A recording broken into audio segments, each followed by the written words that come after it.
Tēnā koutou, tēnā koutou, tēnā koutou katoa. Welcome everybody. For Jill Lawson, I'm Jill Lawson, you know me already.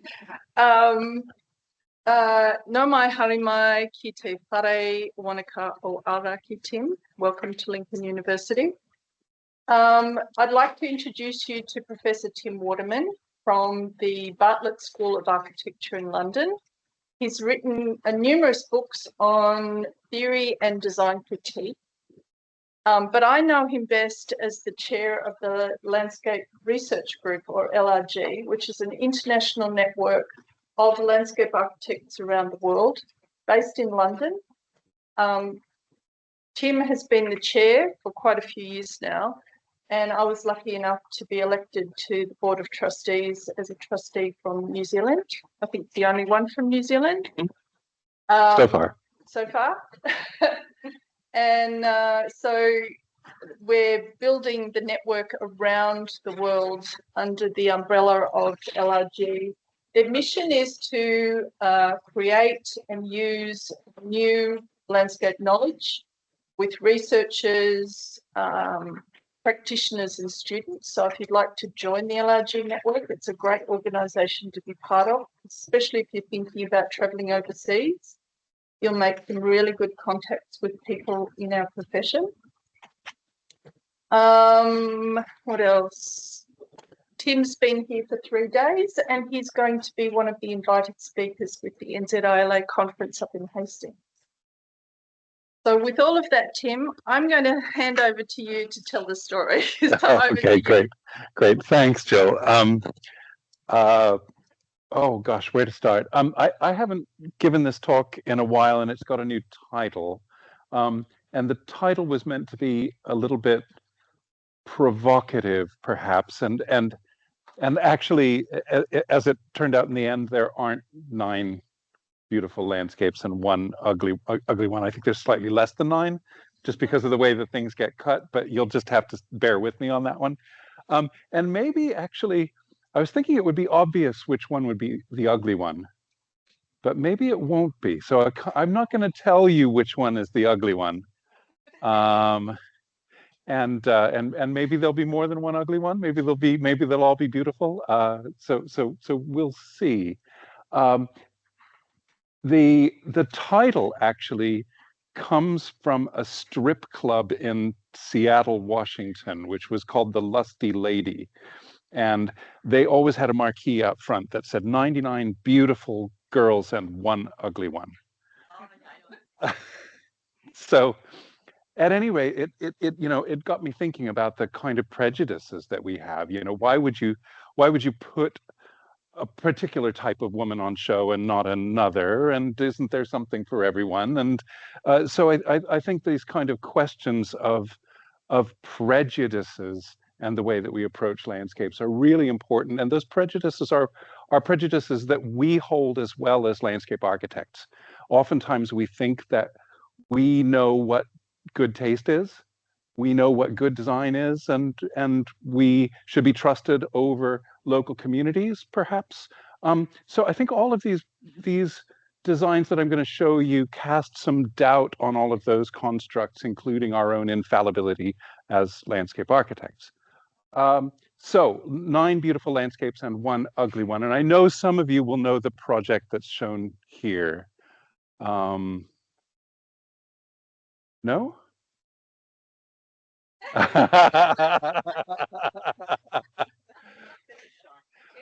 So come on, tell me what it is.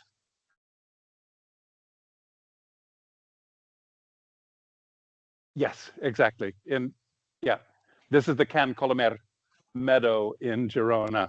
And I'll come back to that because I wrote about the project when it was in its early stages and had a chance to walk the site with Martí, and it's quite simply one of my favorite designs. So, okay, now that you know that, obviously that one's in this category and it can't shift, right?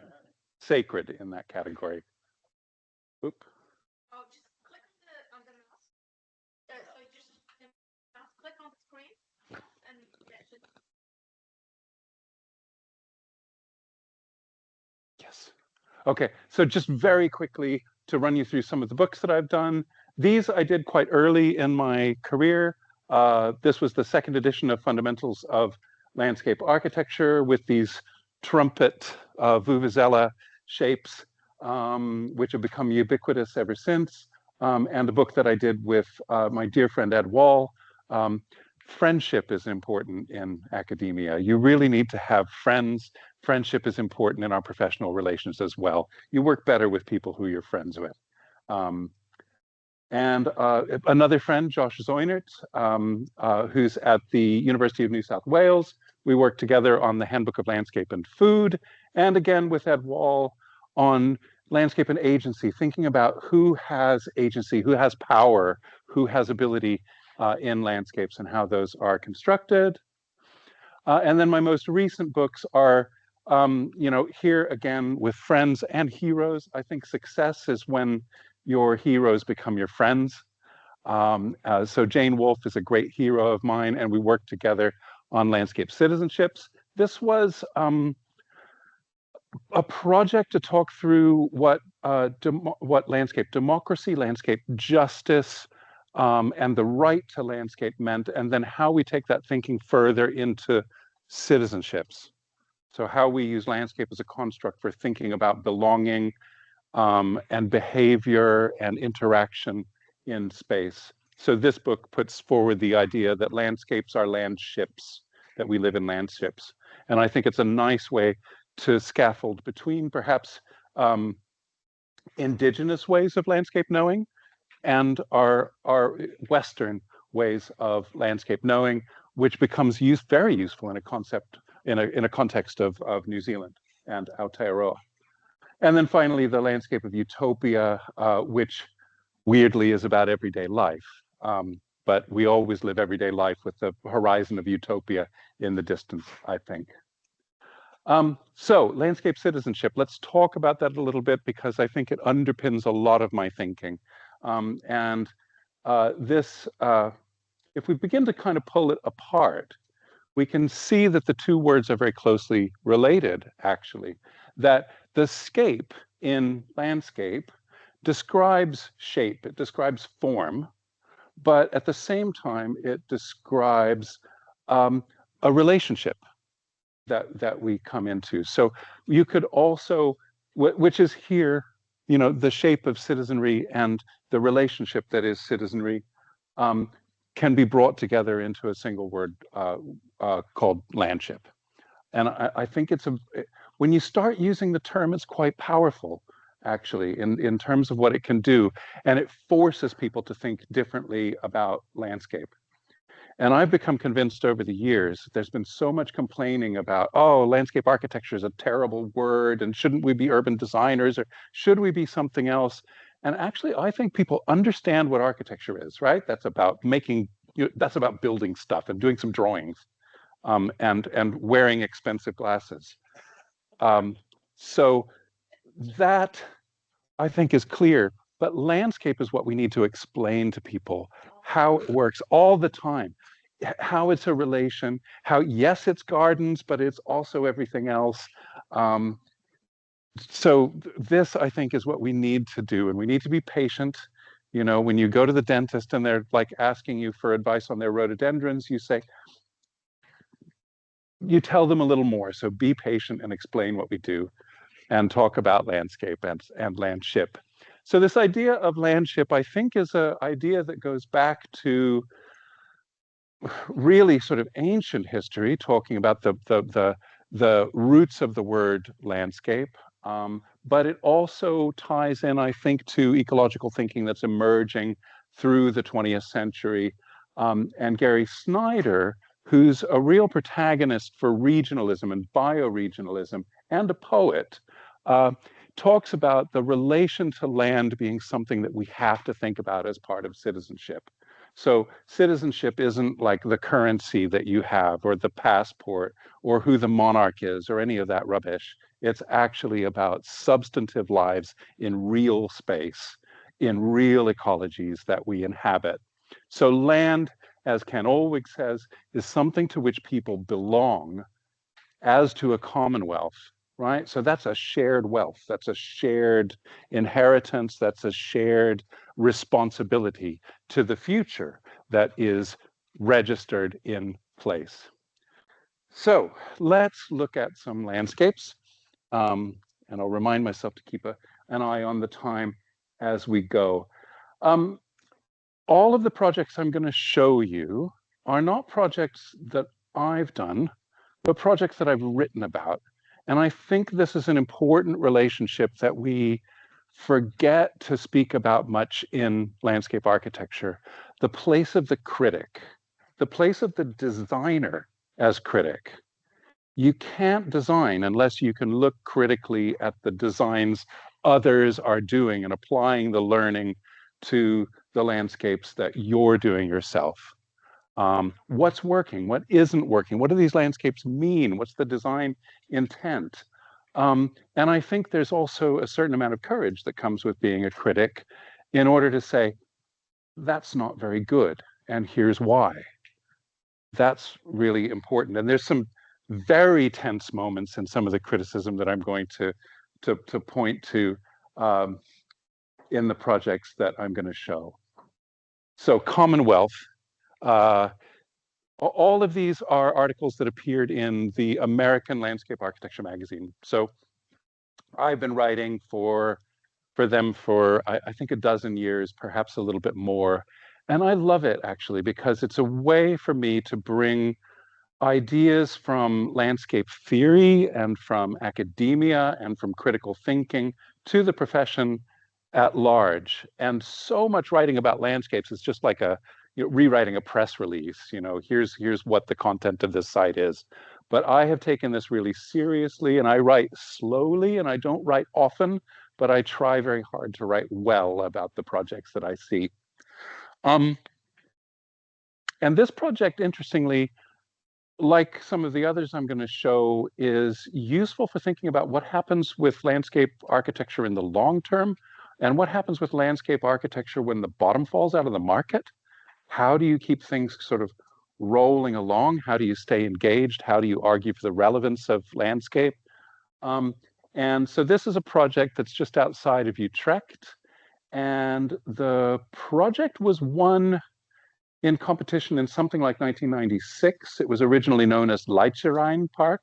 So if you want to look at the origins of this, you'd need to look for the original name of the park. It was named for the Queen Maxima. So the Dutch still have a monarchy. It doesn't do much, but they rattle around wearing crowns and such as monarchs do. So right after they won the project, the bottom dropped out of the housing market, and that was where the funding for the project was going to come. So nothing was happening. But the community kind of started mucking in and saw, they've got this space that's been allocated for a park, and the community started building upon the designs that Adrian Geus and West 8 had put together. And so the project sort of gained momentum even without the involvement of the government and the developers and the state. And West 8 stayed with the project. They helped the community see it through and develop their visions. So even though they weren't being paid, they stayed with it. And I think that's really important. And it's also really good for thinking about how landscape projects ought to be constructed, because they're all for the long term. Too much of what we do in landscape and in procurement and other practices is you design it and off you go once the design is plopped on the ground. And that's a really rubbish way of working. So the concept here at Leitjrijn Park was really, really important, I think, in rethinking the way that suburbs and peri-urban landscapes connect with one another. So the concept, even though this looks bounded, the park really bleeds out into the neighborhoods. You really can't tell when you've entered the park.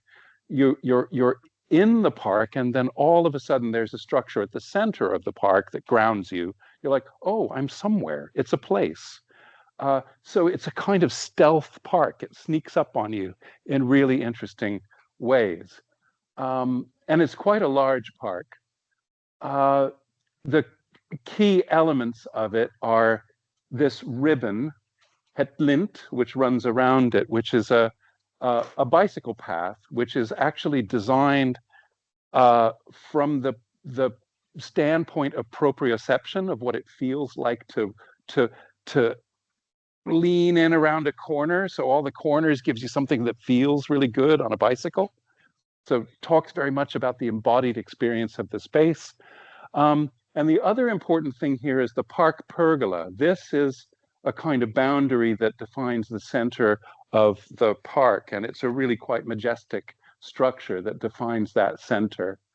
Here's aerial view with geese. Of course, it's important to make sure that you have balloons and a little bit of lens flare and some geese in your renderings. And actually, that's all West 8's fault.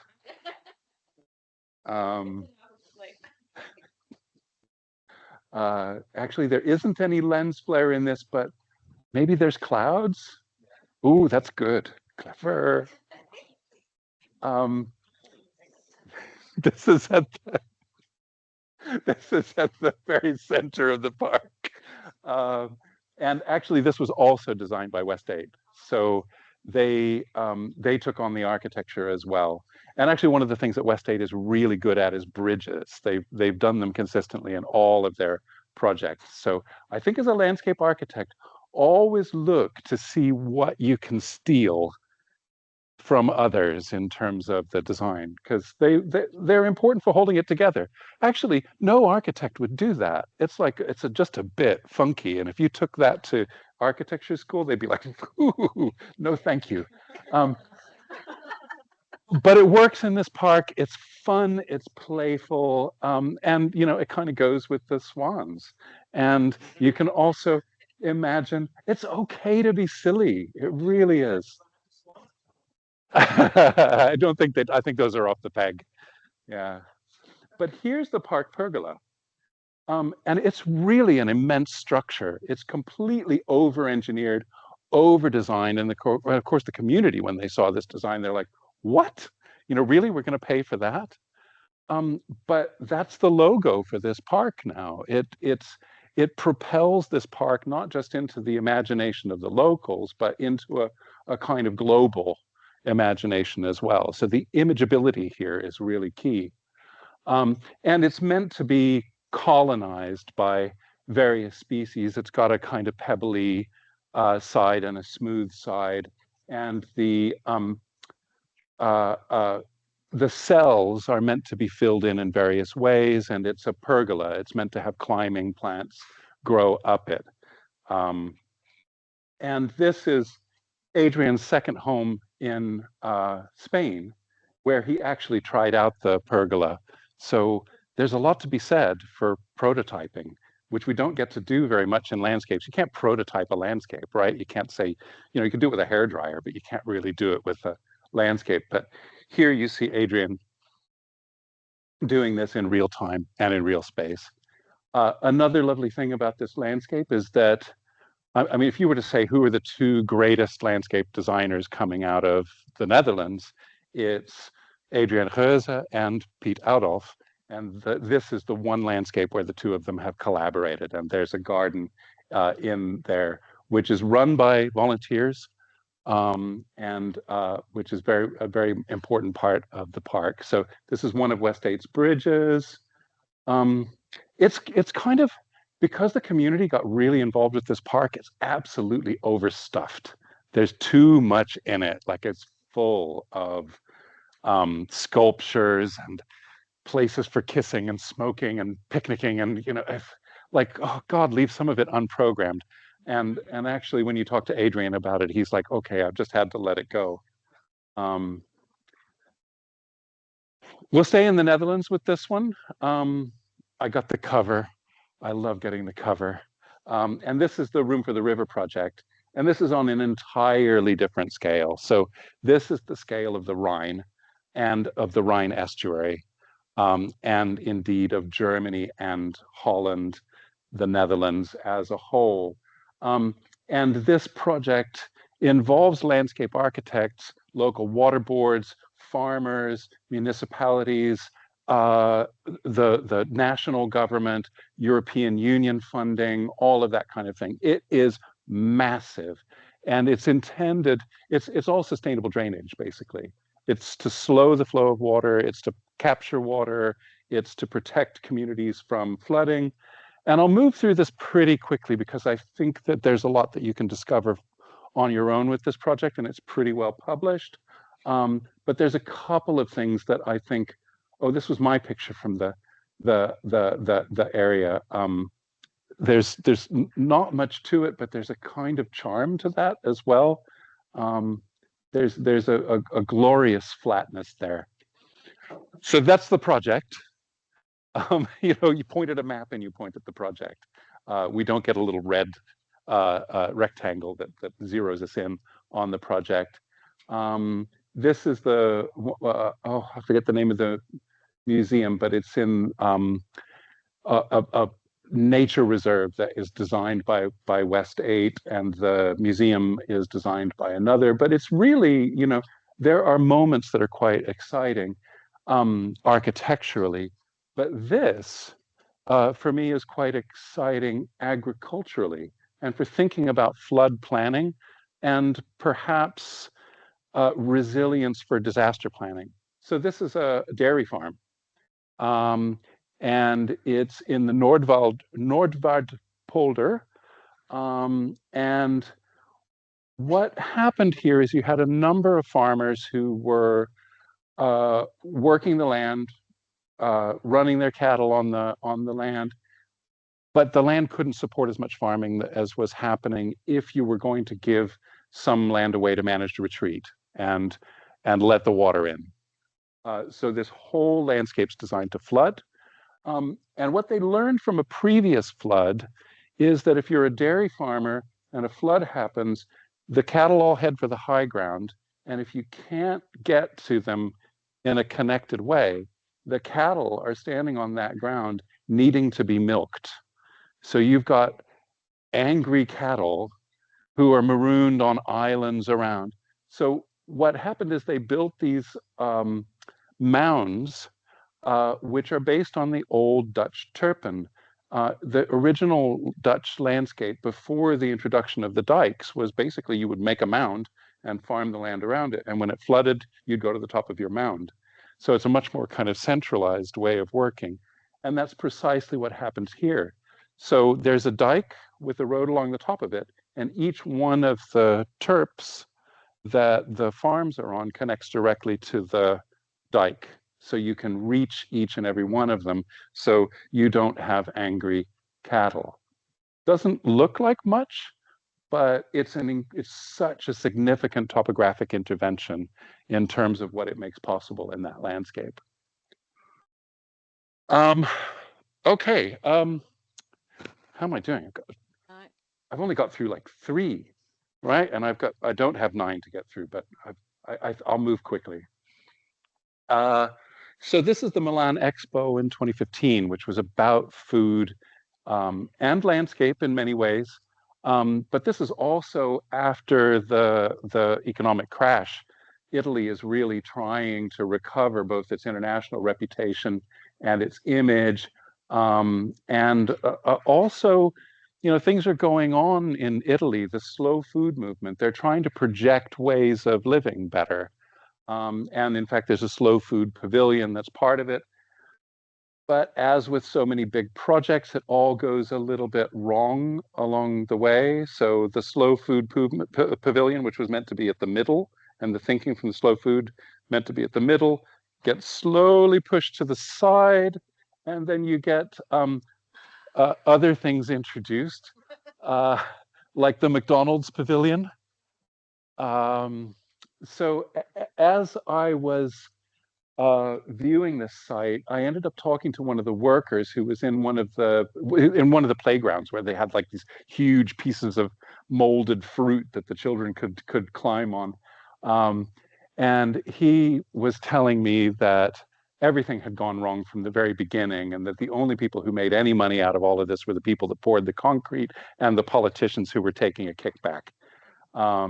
And he says to me, we all have to watch out for the global cucumber. And I'm like, huh? And he said, you know, and he kind of backs up and he's like, we must protect our backsides from the global cucumber. I'm like, oh, I get what you mean. So there were protests against this. You know, people are like, okay, no expo. We can't have this. It's all corruption. It's all greenwash. It's all bull.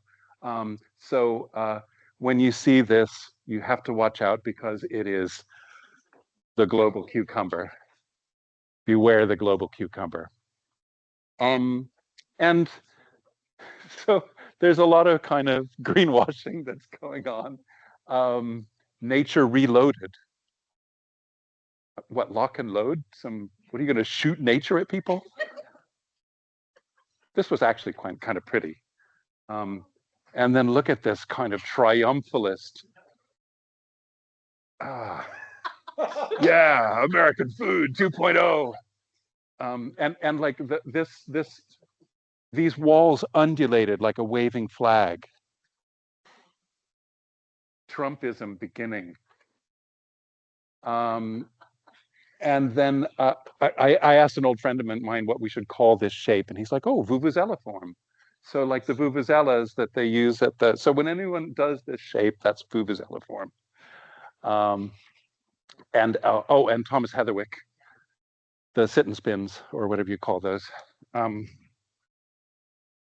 So that was a, you know, son et lumiere kind of light show with noisy music. And there's the Slow Food Pavilion, which was actually quite sweet, and all made of wood and designed by Stefano Boeri, who did the Bosco Verticale, which was here.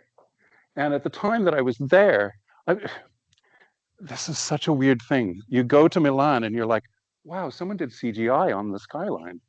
It looks just as unreal in person as it does on the screen. And they reconstructed Agnes Dennis's wheat field, which you may have studied. It's this one. And Agnes Dennis was an artist who took, I mean, this was a blasted New York in the 1970s. It was completely flattened. And she planted a wheat field in Manhattan, harvested it, and made a loaf of bread as an artwork. But, you know, when you do it again some years later, it just loses the, you know, and with the kind of logo branding with her signature, it just doesn't ring true somehow. So, you know, people going, what the heck? And here, I think when you get to the base of the Bosco Verticale, again, looking critically at places is really important. So you see this icon of urban greening, which is, of course, luxury flats and very expensive. And it's casting a shadow onto the working class neighborhood in which it was built. And of course, this is the entrance to the underground car park, where you can put your Maserati when you're not at home being sustainable. And the marvelous thing is that right next to it is you have this old sort of courtyard style Italian housing with this beautiful big vine right up the side that's growing all by itself, right? Perfectly happily. So it's back. Beware. Oh, and this one, did you see this one in the news when it was around? Yeah, so he's just designed the Queen's Memorial, and it's the same form, and that's what you get on Little Island in New York. And someone just posted recently, oh, he's done his design again. And Terry Wogan years ago made a joke about the Bee Gees. He's like, they're going to do a medley of their song. So that's Heatherwick. So the other thing about criticism is it really allows you to be snarky, which is fun. So by all means, be snarky. I wrote this in 2017, and it seems even more pertinent now, actually, in the kind of world of politics that we're living in at the moment. Shall I read it? Is it? Its life charts a course through the sordid world of politics and displays how the ambitions of the nation state and the re-emerging city-state have uncoupled from democracy and attached to unplaceable global flows of power and money. The people are left helpless in a muddle of endless doubt, misinformation, threat, and the magical thrall of consumer glamour and celebrity pull. All this is held within the fading body of the garden bridge. So it's a kind of, as a failed project, it's an emblem for our times and perhaps a marker of the future failed projects such as Trumpism. So I should have a picture of Trump with a, I need to find an orange cucumber though. With hair. If one of you wants to work on photoshopping me a hairy orange cucumber, oh God, don't do it. I don't want to see it. I don't want to see it. Don't send it to me. Okay, coining new terms is also something you get to do when you're a critic. So, oh, and what's great here is this is my home. Well, I don't live here. I live right there. So it's actually really fun to write about places that are quite dear to you. And this is just above. So Soho starts about here. Remember I said there were 7 trees in Soho? There they are. And we drink wine under them in the summer and watch all the Soho freaks. It's a wonderful freak show. So at any rate, the idea here in the beige hole is just that it's a real estate construct, that beige is a kind of real estate taste, right? Everything beige. And the power of beige is like the power of a black hole. Whereas a black hole sucks in matter and compresses it, a beige hole sucks in money and compresses it. And there's a particular kind of beige aesthetic to that. And this is one of the projects where, or one of the things that I'm writing about where some of the tensions were.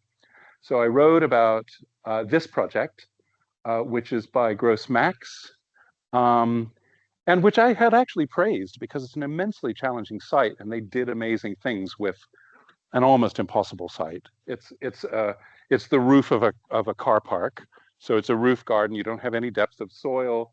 You've got no sun coming into the site at all. And to step down from the scale of these buildings to the convivial scale of the square below is a huge challenge. And they do it with this pergola that does make it work. But then they kind of mask off this old building that was the only bit left of the old hospital. It's beautiful space. The designer came back to me afterwards and wrote me a nasty letter, like long, nasty letter. And I wrote back to him and I said, don't you dare write a letter like this to anybody else, because they might be a younger critic who could just stop ever being a critic. And we need criticism. So, and I've got a thick skin. So, but he doesn't talk to me anymore. You can't really see it well on the plan, but one of the funny things that one of the designers told me is that they had a weird relationship with the site, because every time they looked at the design for the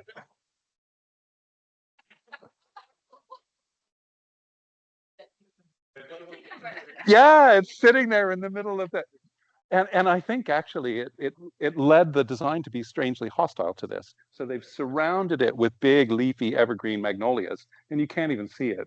So they're like, oh, hide that. Someone put a fig leaf over it.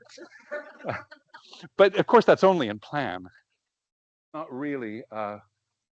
So some nice things, the amelanchiers there that are really beautiful in the spring and autumn. But this is the neighborhood. So when you look at the scale and grain of what's happening there, and the scale and grain of the existing neighborhood. Oh, this is fun too. The Duke of York pub with the real Duke of York. You know, the one with the sexual scandals and all that kind of thing. Real scandal in the neighborhood, and it's just come down, and the whole neighborhood's like,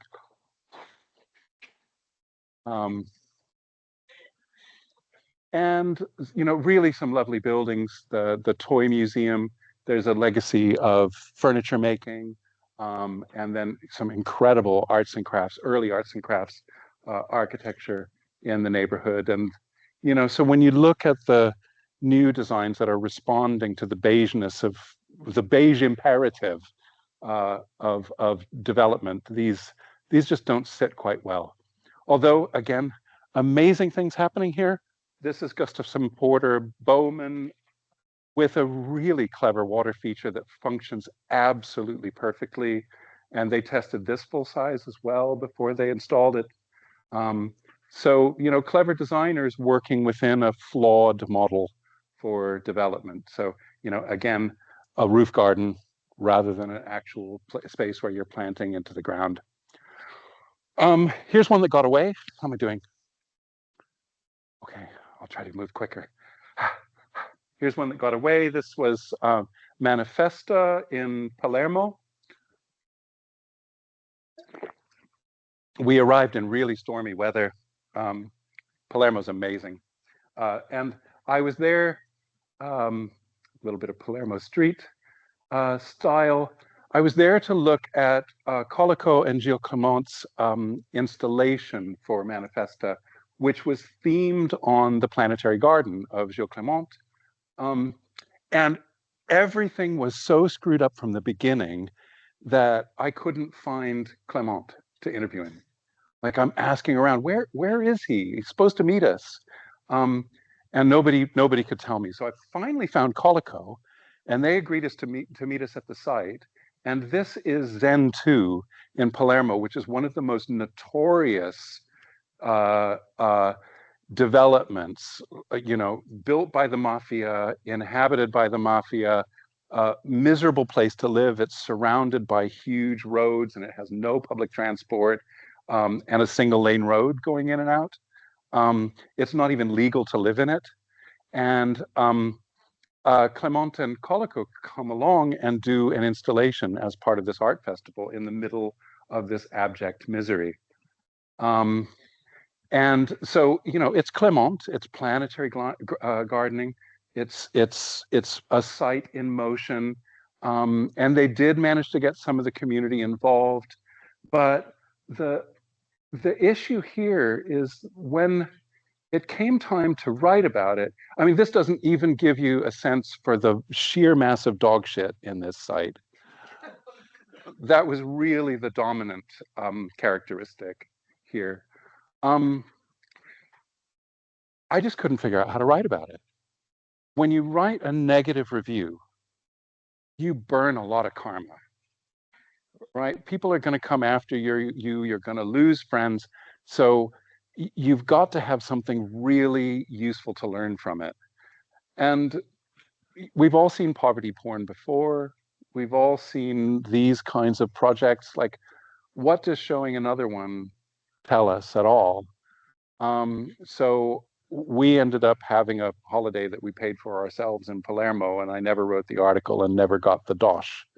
So the one that got away, they found a boat. They're like, we'll make that part of the design. I mean, it's okay, you know, it's being resourceful.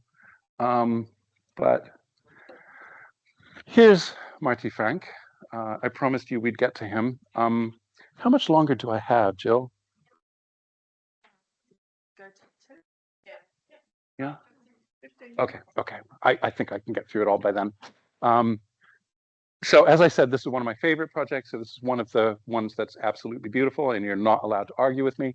So this Martí started working on in just after 2008, when the market had crashed and his firm was not getting any business at all.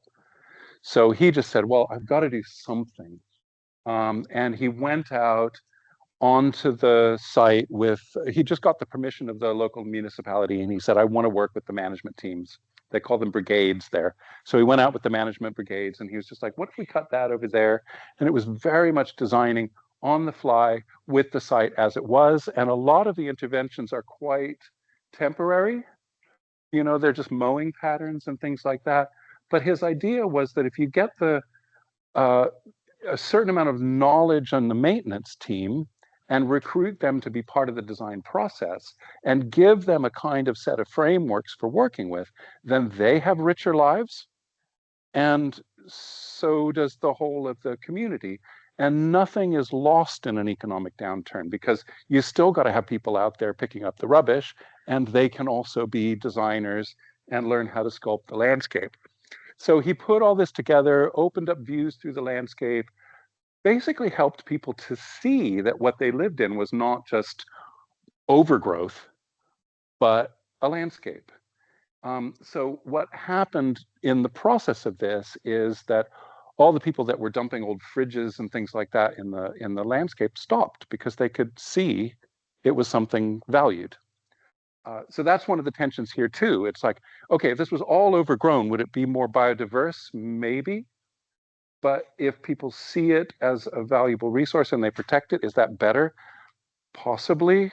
So there's a kind of balance there. And I think that's really interesting when we move between discourses about design and management and rewilding, where we're supposed to just let nature take over and do its own thing. So really, really interesting. Probably don't need to show that, but you'll all know this project as well. It's stunning. Such a gorgeous place, and the wind is blowing constantly when you're there. So you need to take a scarf or something. This is Martí.